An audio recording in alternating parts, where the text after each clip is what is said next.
دوستو، آج ہم ذکر کریں گے حضرت بلال رضی اللہ تعالیٰ عنہ کی آپ بیتی کے حوالے سے ایک موضوع کعبے کے شب و روز۔ موسم گرما کی ایک صبح تھی۔ امیہ حسب معمول اپنے تاجر ساتھیوں کے ساتھ وقت گزارنے کے لیے گھر سے نکلا تھا۔ تاجروں کی یہ محفل خانہ کعبہ کے سائے میں لگتی تھی۔ مجھے یہ صبح بہت اچھی لگتی تھی۔ تاجروں کے ساتھ ان کے غلام بھی ہوتے تھے جو کچھ فاصلے پر بیٹھے اپنے آقاؤں کے اشاروں کا انتظار کرتے رہتے تھے۔ ایسے موقع پر غلام آپس میں ہلکی ہلکی سرگوشیاں بھی کر لیتے تھے۔ ادھر ادھر کی جھوٹی سچی خبریں بھی مل جاتی تھیں اور وقت اچھا گزر جاتا تھا۔ سب سے زیادہ لطف ان محفلوں کا یہ تھا کہ ہم غلام لوگ بھی سائے میں بیٹھتے تھے۔ مکے میں سایہ ایک نعمت سے کم نہیں تھا، اور پھر ہم غلاموں کو تو یوں لگتا تھا جیسے سخت حبس میں سانس لینے کے لیے ٹھنڈی تازہ ہوا کا جھونکا میسر آ گیا ہو۔ مکے میں کچھ نہیں اگتا، نہ پودے، نہ پھول، نہ گھاس، نہ درخت۔ دن بھر سورج کی تمازت سے ارد گرد کی پہاڑیاں تانبے کی طرح تپ اٹھتی ہیں، اور رات گئے ان کی تپش مکے کی فضا میں آگ برساتی رہتی ہے۔ لیکن نہ جانے اس شہر کی فضا میں کون سا ایسا جادو تھا، کون سی ایسی مقناطیسی کشش تھی کہ یہاں کے باسی جب کہیں باہر جاتے ان کا کہیں جی نہ لگتا۔ وہ مکے کے لیے اداس ہو جاتے اور کاروبار سے فارغ ہوتے ہی مکے کی راہ لیتے تھے۔ یہاں تک کہ مکے کے نام پر اونٹوں کے کان بھی کھڑے ہو جاتے اور وہ اپنی رفتار تیز کر دیتے۔ میں تو محض ایک غلام تھا، اور مکے میں ذلت و رسوائی کے سوا میں نے دیکھا کیا تھا۔ جب سے پیدا ہوا لوگوں کے ہاتھوں صعوبتیں اٹھا رہا تھا، کوئی بوجھ اٹھواتا، کوئی داروں میں دوڑ لگواتا، یہ دیکھنے کے لیے کہ اس میں کتنا دم خم ہے یا کتنے میں ٹھیک رہے گا۔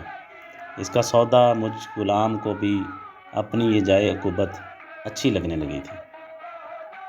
آج میرے سامنے پیالے میں دمشق کا ٹھنڈا اور میٹھا پانی رکھا ہے، لیکن کوئی میرے دل سے پوچھے، اس پانی کا زمزم کے تیکھے نمکیات ملے پانی سے کوئی مقابلہ ہی نہیں۔ خانہ کعبہ کے صحن میں زمین سے ابلتا ہوا زمزم پانی کا مجھ جیسے غلام چلوؤں سے پیا کرتے تھے۔ ایسا کیوں تھا؟ کیا سحر تھا مکے کی فضا میں؟ ایک غیر ذی زرع وادی میں سورج کی حدت سے تپتا ہوا یہ شہر، نہ کوئی درخت، نہ سبزہ، نہ پرندے، نہ تتلیاں، فطرت کی چھوٹی سے چھوٹی توجہ سے بھی محروم۔ یہ نگری، کیا بات تھی اس میں کہ سب کے دلوں میں گھر کر رکھا تھا، ذہنوں پر کچھ اس طرح قبضہ کر رکھا تھا۔ اس شہر نے ہر دل کی دھڑکن بنا ہوا تھا۔ اس کا صرف ایک ہی جواب تھا، نہایت واضح اور مختصر۔ خانہ کعبہ کی سیاہ مکعب نما عمارت، جو ایک آسمانی نگینے کی طرح اس ریگزار کا زیور بنی ہوئی تھی۔ اس کے سائے میں 100 کھجوروں کے سایوں کا سرور تھا۔ یوں کہیے کہ یہ کرۂ ارض کا سب سے خوشگوار نخلستان تھا۔ جاہلیت کے دور میں بھی یہ امن کا گہوارہ تھا۔ کسی کو یہاں تلوار اٹھانے کی اجازت نہیں تھی، کوئی اپنے دشمن پر بھی ہاتھ نہیں اٹھا سکتا تھا۔ کوئی جھگڑا، کوئی فساد، کوئی تنازع، کوئی جنگ خانہ کعبہ کی حدود میں نہیں لائی جا سکتی تھی۔ خانہ کعبہ، اللہ کا یہ گھر، حضرت ابراہیم علیہ السلام نے تعمیر کروایا تھا، صرف ایک اللہ وحدہ لا شریک کی عبادت کے لیے۔ لیکن پھر انسانی ذہنوں میں کچھ ایسا خلفشار پیدا ہوا کہ یہ عظیم عبادت گاہ لکڑی اور پتھروں سے بنائے ہوئے بتوں کا گودام بن گئی۔ ان بتوں کو عرب اپنے خداؤں کا درجہ دیتے تھے، یعنی پہلے تو اس قادر مطلق کا تصور گم ہوا، پھر اس کی جگہ بتوں نے لے لی، اور پھر ایک نہیں سینکڑوں خداؤں کا تصور ابھرا، اور پھر وحدانیت الہی کی یہ قدیم علامت 360 بتوں کا مسکن بن گئی، جو بیچے جاتے تھے، خریدے جاتے تھے، اور ہر خرید و فروخت پر منافع کمایا جاتا تھا۔ کوئی دن کے خدا تھے، کوئی رات کے، کوئی معذوروں کے خدا تھے، کوئی صحت مندوں کے، خوش نصیبی کے خدا الگ، سفر کے الگ، اور سب کے سب دنیاوی منافعت کے لیے۔ ابدی بہبود اور اخروی بہتری کا کوئی عنصر ان کی عبادات میں شامل نہیں تھا۔ خانہ کعبہ میں آنے جانے والے قافلوں کے پاس صرف نفع کمانے کا تصور تھا، جو بازاروں اور منڈیوں میں نظر آتا ہے۔ ہر سال ایک خاص مہینے میں عرب کے قبائل میلوں کی مسافت طے کر کے اپنے اپنے خداؤں کے حضور حاضری کے لیے آتے تھے۔ ایک میلہ سا لگ جاتا تھا۔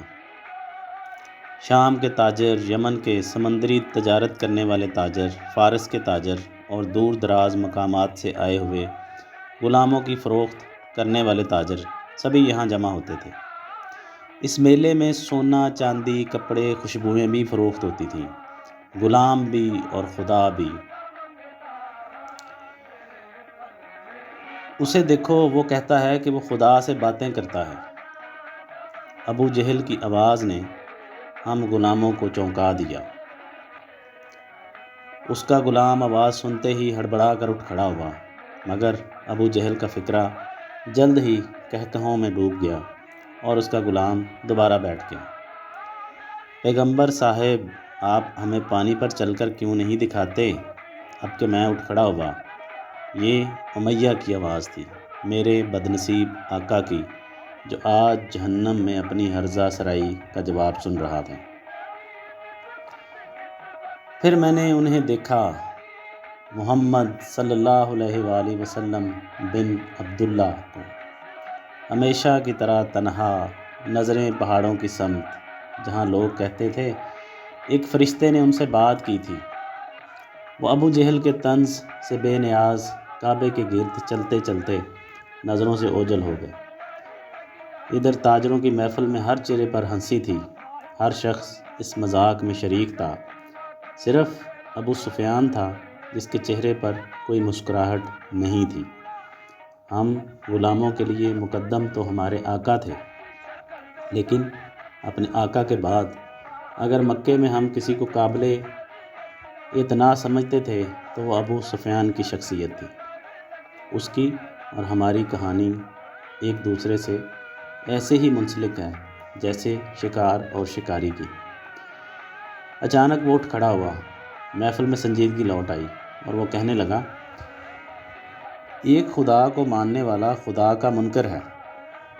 ہمیشہ کی طرح آج بھی ابو سفیان نے دکھتی رکھ پر ہاتھ رکھ دیا، کیونکہ سب سے زیادہ تکلیف کفار کو اسی بات کی تھی کہ وہ ایک اللہ کی عبادت کی دعوت دیتا ہے۔ کفار نے اپنی ضعیف الاعتقادی میں موقع محل کے لحاظ سے کئی خدا بنا رکھے تھے۔ وحدہ لا شریک کا تصور ان کا دائرہ فکر سے باہر تھا۔ ابو سفیان فکر مند تھا، اگر ہم نے اس فتنے کو ختم نہ کیا تو خدا ہم سے ناراض ہو جائیں گے اور اپنی رحمتیں کسی اور شہر پر نشاور کرنے لگیں گے۔ ابو جہل، جو اب تک خاموش تھا، یکا یک بول اٹھا، ابو لہب، تم اس کے چچا ہو، یہ تم قریبی رشتہ داروں کی ذمہ داری ہے کہ اسے راہ راست پر لاؤ۔ ابو لہب گھبرا گیا۔ اس نے اب تک دانستہ طور پر اپنے آپ کو اس ساری گفتگو سے الگ رکھا تھا، وہ اس میں شریک نہیں ہونا چاہتا تھا۔ ابو جہل نے خواہ مخواہ اسے بیچ میں گھسیٹ لیا۔ راہ راست پر لاؤں کس کو؟ محمد صلی اللہ علیہ وسلم کو؟ وہ کوئی بچہ ہے، 40 سال کا ہے، اس میں کوئی شک نہیں کہ وہ سراسر بدنامی کا باعث ہے، میرے لیے، اپنے خاندان کے لیے، اپنے نسب عالی کے لیے۔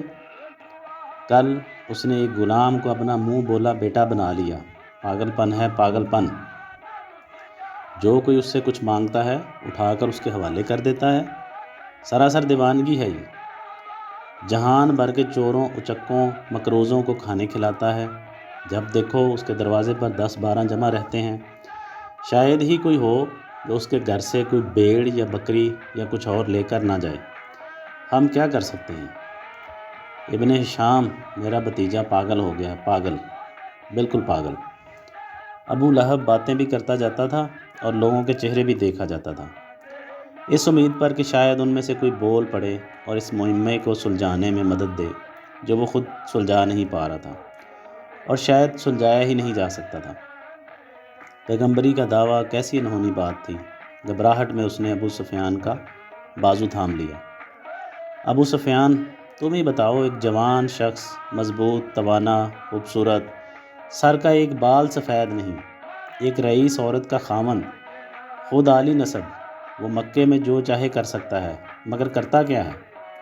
اپنے گھر کا آرام دہ بستر چھوڑ کر پہاڑوں کے غاروں میں بیٹھا سردی سے ٹھٹرتا رہتا ہے، محض اس وہم پر کہ ایک فرشتہ اس سے بات کرتا ہے۔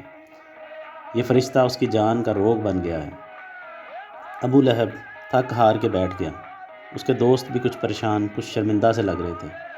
خاندان میں پاگل پن کا واقعہ ہر ایک کے لیے تشویشناک ہوتا ہے، کیونکہ ایسے معاملے میں کوئی کچھ نہیں کر سکتا اور نہ کوئی مشورہ دے سکتا ہے، صرف دعا کی جا سکتی ہے۔ ابو لہب بیٹھا بیٹھا پھر بولنے لگا، ابھی 1 سال بھی نہیں گزرا، سب اس کے دوست تھے، اس کی عزت کرتے تھے، اس وقت کسی کو اس پر ہنسنے کی جرت نہیں تھی۔ وہ تمہارے درمیان فیصلے کراتا تھا، تمہارے قرضے چکاتا تھا، لوگ اس کے پاس جاتے تھے اور اسے عادل و منصف سمجھ کر اپنے اپنے معاملوں میں رہبری حاصل کرتے تھے۔ صرف 1 سال پہلے۔ ابو لہب نے اپنے غلام کو اشارہ کیا، اسے جو کہنا تھا وہ کہہ چکا تھا۔